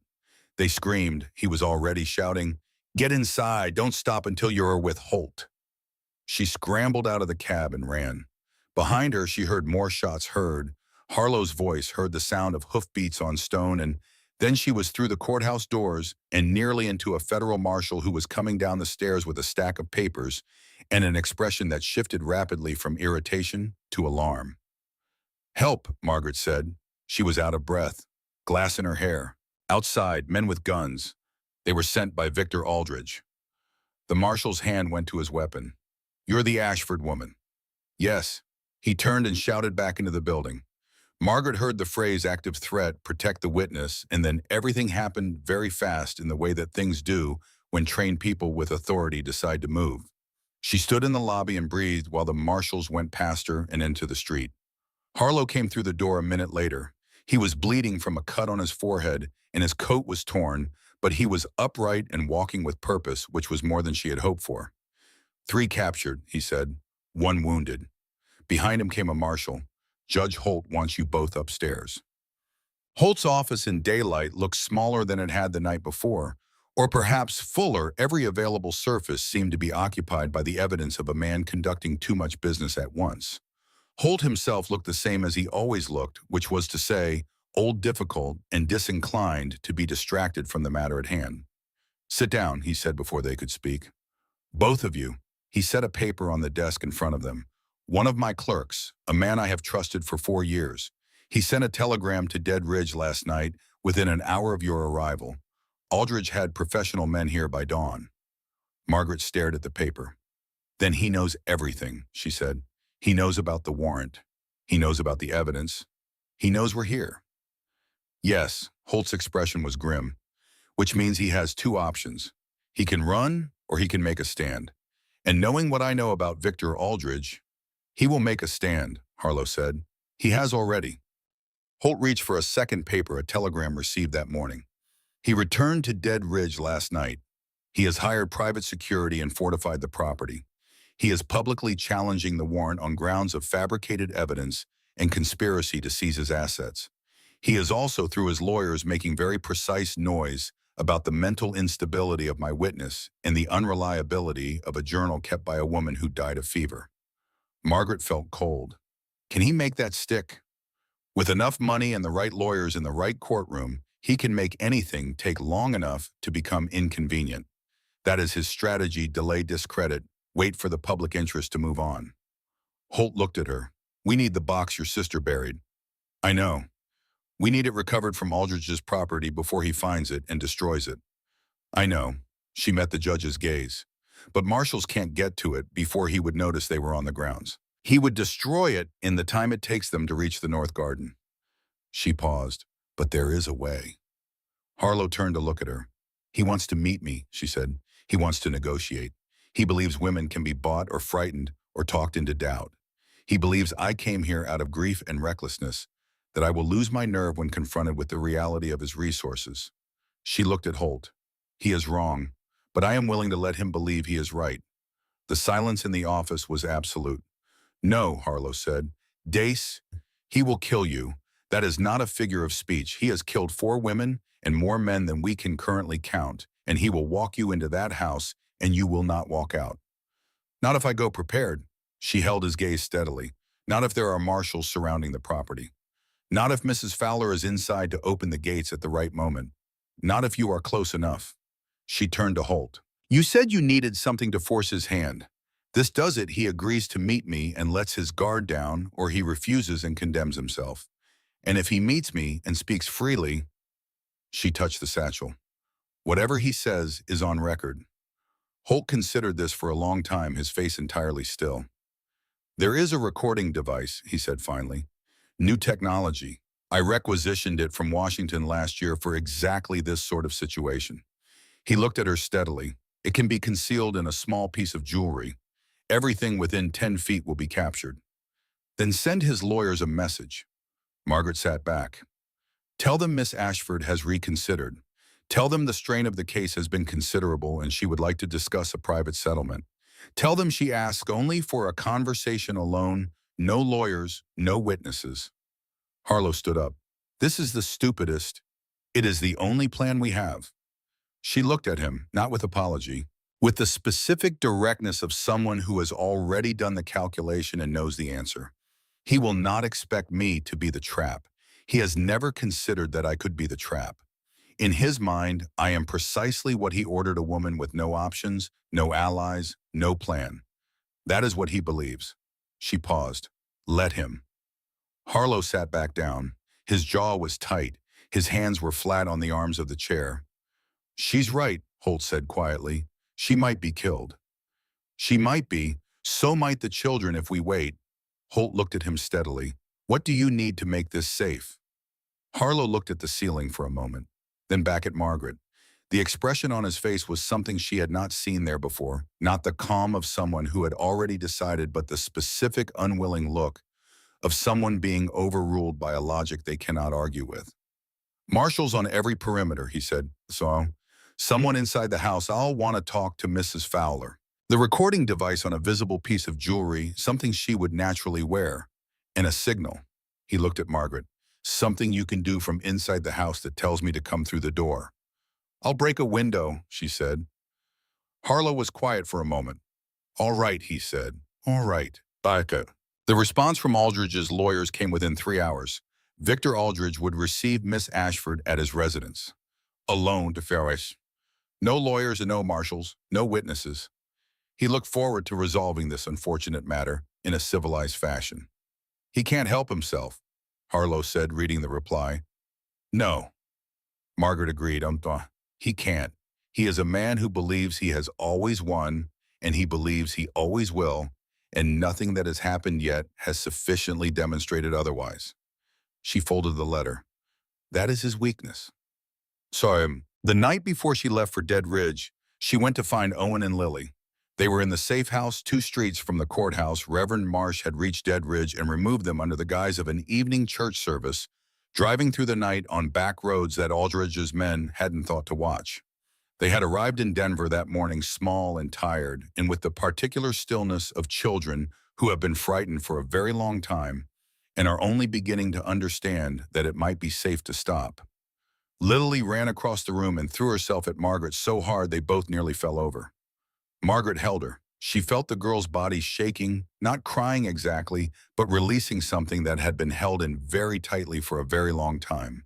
She held her until it was done, and then she held her a little more. Owen came more slowly with his careful step and his old eyes. When he reached her, he stood very close and did not quite lean against her, but he stayed, which was the same thing. Is it over, he asked. Not yet. Soon. You're going back. Yes, one more time. She looked at him directly the way she had from the very first night. Your father is there. He knows about the warrant. He thinks he can still win. She paused. I am going to make sure he cannot. Owen was quiet for a moment. He's going to try to use you, he said. He always tries to use people. He's very good at making them think they chose to do what he wanted. I know, I'm counting on it. He studied her. Mama Rose said you were the strongest person she knew. He said it with the flat certainty of a child reporting the fact. She said you didn't know it. She said that was the only problem. Margaret's throat closed entirely for a moment. She put her hands on his face, both hands the way you do with someone you want to make sure is real as here is all right.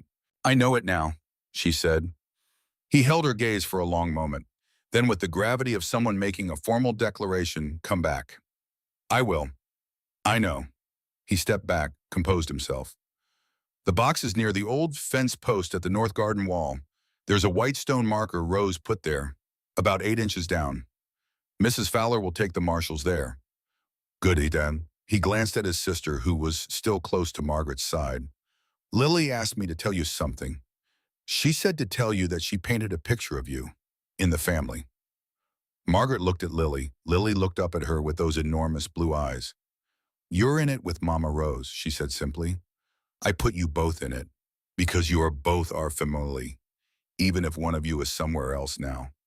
It was the most terrible and generous thing Margaret had ever been told. She held Lily against her and looked over the girl's head at nothing in particular and let herself feel it, the full weight of it, all of it, the grief and the love and the impossible gift of 2 children who had chosen to trust her when they had every reason not to trust anyone. Then she straightened. Get some sleep, she said. Both of you. This will be over soon. The journey back to Dead Ridge felt different. Everything looked the same landscape, the same long roads, the same flat light of the Black Hills in autumn. But Margaret sat in the coach and felt the recording device at her throat, hidden in a simple silver locket, mundane and unremarkable, and felt something she had not felt on the journey west. Not calmness exactly. Something more deliberate than calm. I'm a woman with no options, she thought. I am grief-stricken and desperate, and I have come here to beg for mercy. She practiced believing it the way an actor practices a role until she could feel the shape of it. Then she put it down and looked out the window and thought of Rose, who had stayed when she could have run, who had tried to protect everyone by staying, who had left behind a letter and a map and a boy who kept secrets with remarkable faithfulness, and who had turned out to be right about everything, including her sister. I tried to protect you by not telling you. The protection hadn't worked, but the love had. Dead Ridge was holding its breath. Margaret could feel it when the coach rolled in at dusk, the careful way people moved the shops that had closed early, the particular tension of a town that knows something is coming and has decided not to be in the street when it does. Aldridge's influence was everywhere, pressing down on everything like a hand. The house at the end of the private drive had armed men at the gate now. They checked her documentation with the thoroughness of people who have been told to be thorough, and when they let her through, she walked up the broad stone steps with her hand steady and the locket cool at her throat. Mrs. Fowler met her at the door. The housekeeper's face was professionally blank, but when their eyes met, a single thing passed between them. Recognition, relief, and a ferocious and private intention. Mr. Aldridge is expecting you in the study, Mrs. Fowler said. This way, Miss Ashford. As they walked through the hallway, Mrs. T. Fowler moved slightly ahead, her hand brushing the wall at a particular point near the service door, touching the lock, briefly confirming something only she knew was there. Margaret had been told about this in Denver. Mrs. Fowler has held the key to the North Service gate for 6 years, Harlow had said. She took it from the hook the day after the second wife was buried and never put it back. Aldridge doesn't know it exists. When you throw the locket through the window, she will open that gate. That is how the marshals come in. Mrs. Fowler knocked on the study door. Then she stepped aside. Margaret touched the locket once briefly with one finger. Then she opened the door. Wore the particular confidence of someone who has never lost and therefore believes he cannot. Aldridge was standing at the window when she entered, backlit by the dying light, a glass of brandy in his hand, looking precisely like what he was. She saw it clearly now that she had seen it from the first moment, a man who had arranged everything around him to reflect back his own sense of order, including his wives, including his children, including the town and the law, and everyone in it. He turned and looked at her, and she saw him calculate. Miss Ashford, his voice was smooth and warm in the studied way of someone performing warmth. Thank you for coming. Please sit. I prefer to stand. This won't take long. Of course. He moved to the desk and settled into his chair with the ease of a man on home ground. I understand you've had a very difficult few weeks. Grief does extraordinary things to the rational mind. What your sister believed she found, what you believed you confirmed, these things are very real to a person under emotional strain. I want you to know that I don't hold any of this against you. He was very good at it. She gave him that. Tell me about Ruth, she said. A pause, barely a pause. The second wife, the one buried in the north garden, under the roses your first wife planted. Aldridge set down his brandy glass with a precise, unhurried click. My second wife left, he said. I have documentation. Witnesses who saw her board the westbound. You paid them the way you paid the undertaker, the way you paid the sheriff, the way you paid the doctor who signed my sister's death certificate. She met his gaze steadily. I have a list of every payment, Mr. Aldridge, in your own handwriting, from a ledger my sister buried before she died. He studied her. Behind his eyes, the calculation was moving fast and cold. You don't have it, he said. My men searched this property thoroughly after you ran. There is no box. There is no ledger. Whatever you think I know where it is. She held his gaze. I also know about the locked room in the basement. I know about Jane, who did not die in childbirth. I know about Ruth. I know about the notes you kept, 3 columns, 3 names, dose by dose. She paused. You are a meticulous man, Mr. Aldridge. That was your error. Meticulous men leave records. Something shifted in his expression. Still controlled, but different now. What do you want? He asked. I want you to understand that it is over. Is that all? He rose from his chair, moving around the desk with the slow deliberateness of someone who has learned that controlled movement creates the impression of power. Miss Ashford, let me be clear about something. You have the journal of a woman who died of fever. You have a letter from a dead woman to her sister. You have the testimony of servants who can be dismissed as disgruntled, of children who can be described as confused, of a disgraced federal investigator with a known grudge against my business. He moved closer and she held her ground. What you do not have is the kind of evidence that will stand up in any court that matters in this territory. I'm not going to a territorial court. His eyes narrowed. Judge Silas Holt, she said. Federal Circuit. The warrant was signed yesterday morning. Your men tried to stop it from happening by killing 2 people in the streets of Denver this morning. They failed. She watched the calculation in his eyes, the rapid reassessment. You made an error, Mr. Aldridge. You sent professionals to a federal city in broad daylight. 3 of them are currently in federal custody. And they are talking because men who are paid by someone else tend to stop being loyal the moment the someone else is no longer in a position to pay them. The warmth was gone from his face. What was underneath it was colder and more honest. You came here alone, he said, unarmed, no lawyers, no witnesses. Whatever you think you've arranged from the outside, I came here to give you a chance to surrender with some dignity intact. She stepped back, slightly measured, giving him the inch he needed to believe he was winning. But I think you knew that wasn't really why I came. He moved faster than she had expected, crossing the distance between them with a speed that belonged to a younger man, his hand going to her throat, not squeezing, just resting there with the implication of a promise. I know exactly why you came, he said. You came because you are your sister. Brave and foolish in exactly the same proportion, and you will end the same way. His fingers tightened slightly. Tell me, did you think I wouldn't know about the recording device? Did you think I haven't been watching every movement your allies made since the moment you left Dead Ridge? He smiled, and it was the smile of a man who believes he has won. I know about the locket, Miss Ashford. I know about Harlow waiting outside with his federal friends. I know about every piece of this plan, and I have 20 armed men positioned around the property right now, with instructions to prevent anyone from entering until I give the word.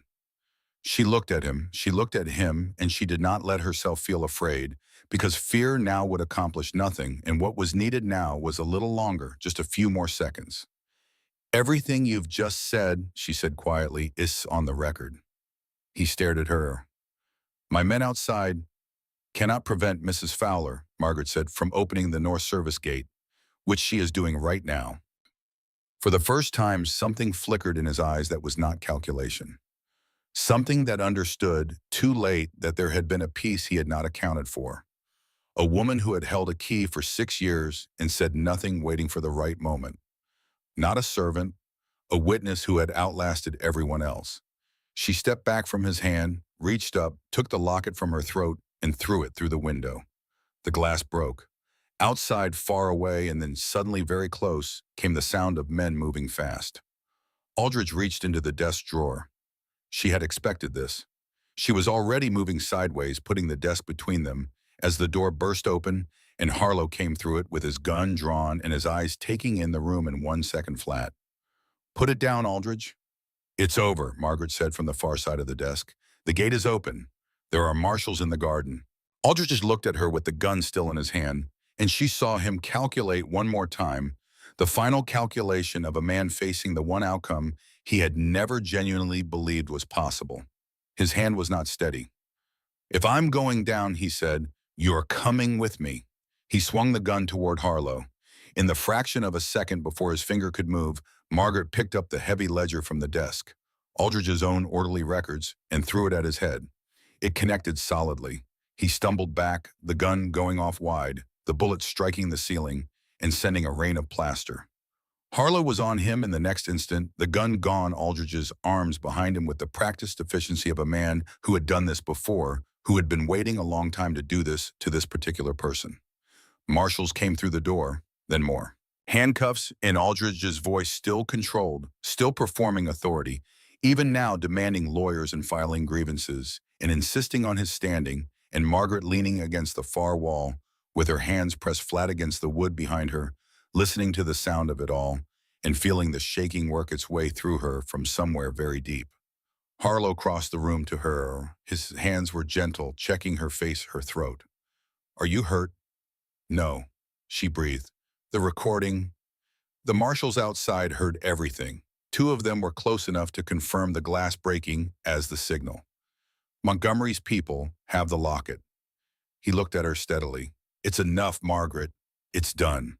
She looked past him at the door through which Victor Aldridge had been led, still arguing, still performing the role of a man too important for this consequence. She looked at the window she had broken. Through the gap in the glass, the last of the light was bleeding out of the sky, red and gold, the color of something ending. She said, "Mrs. Fowler." "She's all right. The marshals found her at the gate."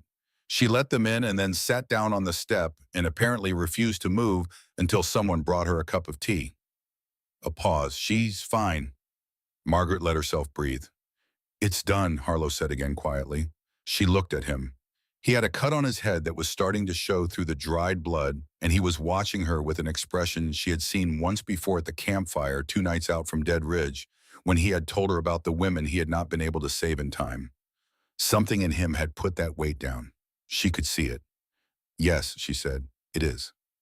Dale. The trial was held in Judge Holt's courtroom in Denver 2 months after the night the window broke. Aldridge's lawyers were expensive and relentless, and built their defense on the premise that all of it, the journal, the letter, the ledger, the testimony of the housekeeper who had survived 15 years in the house of a killer, was a conspiracy constructed by the grief-addled sister of a mentally unstable woman and a disgraced investigator with a personal grudge. They were very good at their jobs. They made Margaret feel during the 3 days she was on the stand like something that had been turned inside out and examined for flaws. But the box had been recovered from beneath the north garden wall, exactly where Rose's map had said. The ledger was in Aldridge's own handwriting, precise and damning, in a hand that 3 different forensic experts confirmed as his. And the recording from the locket, played in its entirety in a federal courtroom, contained Victor Aldridge, stating clearly and in full hearing of the jury that he had made his previous wives disappear and that he intended Margaret Ashford to follow them.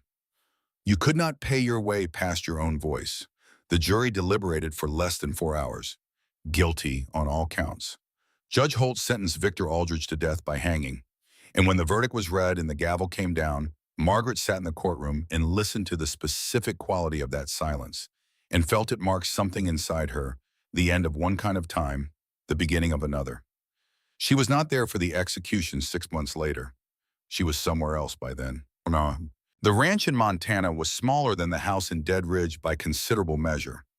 3 rooms and a porch backed against a ridge that turned gold in autumn and white in winter, with a valley stretching out below it and mountains in every direction that were large enough to make every human problem feel briefly appropriately sized. Owen had chosen it.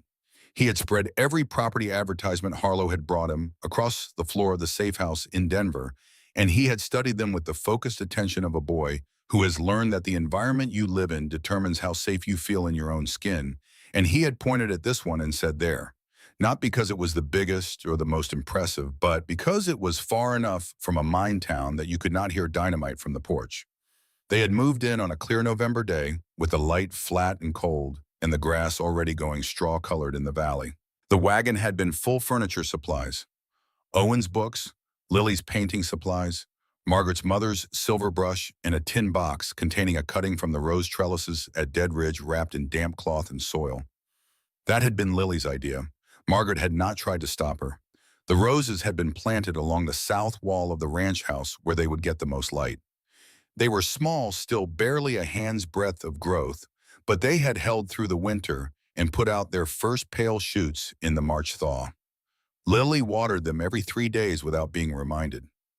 "Do you think Mama Rose can see them?" Lily asked one evening, sitting on the porch steps with her knees up and her chin on her hands watching the sky go pink above the western ridge.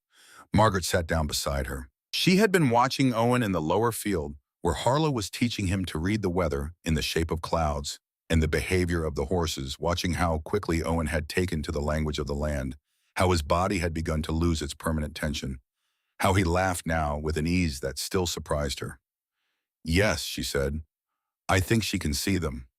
Lily considered this. "I think she's glad they're here instead of there." "So am I." The girl leaned slightly against Margaret's arm.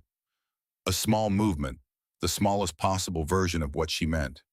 "In my new painting," Lily said, "I put you on the porch next to Dace and Owen is in the field, and I'm on the steps."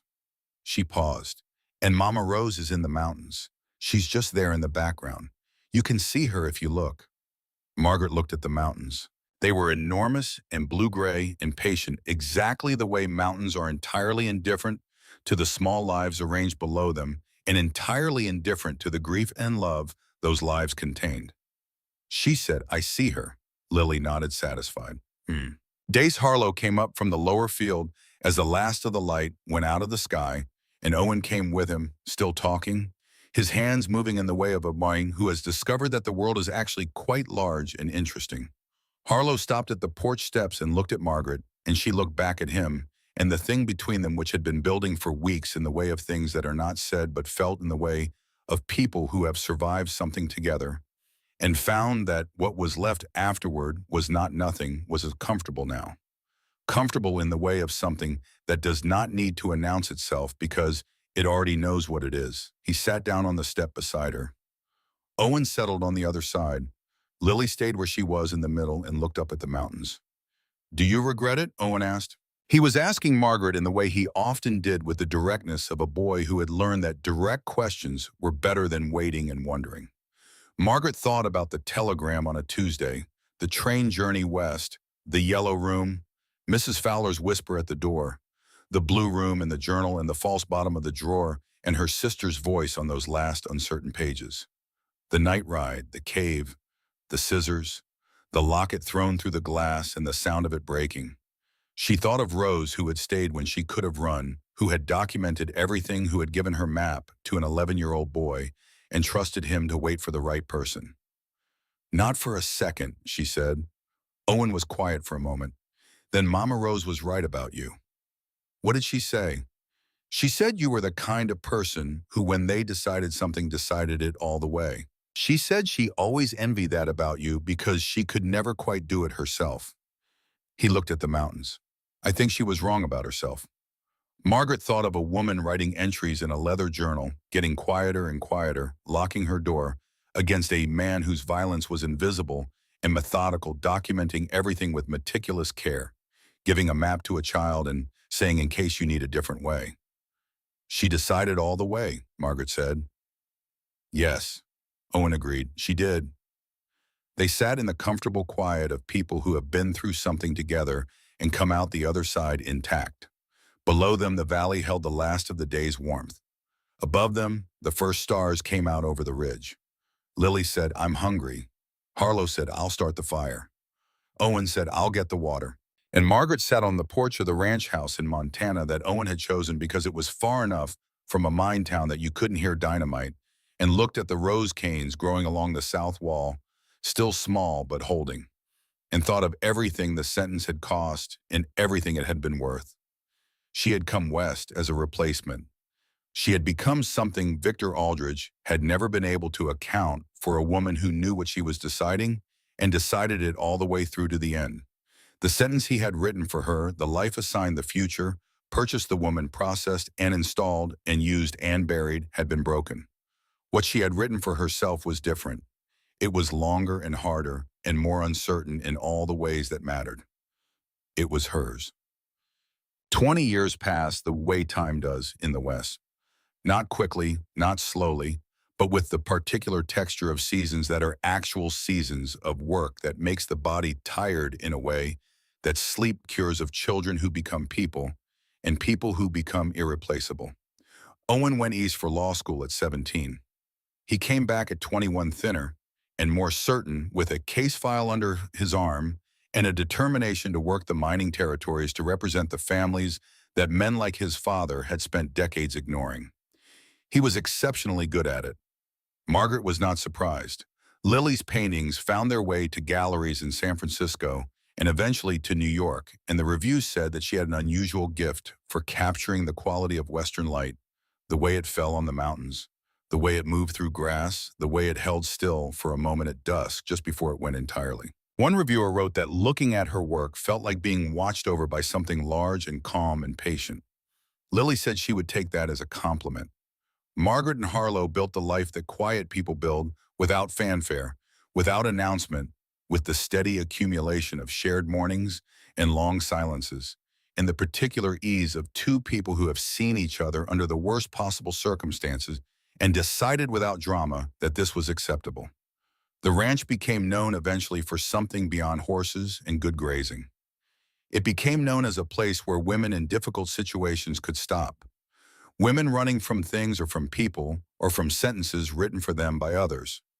Word spread in the quiet way it does through networks and whispers, in the careful passage of information between people who have learned to trust each other precisely because everyone else has given them reason not to. They came and they were received and they were helped on their way. That had been Margaret's idea at first, but she had needed no persuading from Harlow, who had been trying to be in time for a long time before she arrived. On the anniversary of Rose's death each year, Margaret went to the south wall of the ranch house where the roses grew, and she stayed there for a while alone. The roses were large now. They had been fighting for this wall for 20 years, fighting the altitude and the wind and the hard winters, and they had won in the way that things win when they have decided not to stop. They were not orderly. They did not look like the roses in the Dead Ridge garden, disciplined and contained and maintained by someone's grief. They looked like themselves. Margaret would stand with her hand in the canes, not caring about the thorns, and she would say what she needed to say to the person who could not hear her anymore. Or perhaps could. She stopped being certain about that question and started being comfortable with the uncertainty, which felt like its own kind of progress. One particular evening in late September, 20 years after the telegram on a Tuesday, she stood at the roses in the long golden light and heard Harlow come out onto the porch behind her and stop. She did not turn around. "Do you remember," she said, "what she wrote at the very end, in the journal?" "You've told me," he said. "She said she loved me when she braided my hair, and I complained it was too tight. She said she loved me every year after." She paused. "I was thinking about that, about every year after, about how many there were that neither of us knew about at the time." He was quiet. "I think that's what she meant," Margaret said. "Not just the years they had, the years that were coming that she couldn't see yet. She was saying even the years I didn't know about, even those." She turned around. He was leaning against the porch railing with his arms crossed the gray at his temples, catching the late light, watching her with the expression she had first seen across a campfire in a cave above a nameless valley, the expression of a man who has put down something heavy and found to his considerable surprise that his hands were free. She was right about you, he said. She was right about a lot of things. Yes. A pause. She was. The light went slowly from the sky and the mountains went from gold to gray to blue. Down in the lower field, a horse moved unhurried in the manner of horses that have nothing to fear. Some sentences are written for you, some sentences you write yourself, and some the best ones, the ones that matter, you write together 1 year at a time, not knowing what the next line will bring, and deciding to stay and find out anyway. Margaret Ashford had come west to find out how her sister died. She had found out. She had done something with what she found. And 20 years later, standing in the long light of a Montana September, with roses growing behind her and the mountains going blue ahead, she felt not the absence of grief, which never entirely goes, but something that lived beside it, the certain unambiguous knowledge that Rose's last sentence had been wrong. I couldn't get out in time, but maybe they can get justice that I could not. She had gotten justice. And so finally, at great cost, across 20 years of climbing and fighting and refusing to stop, had Rose.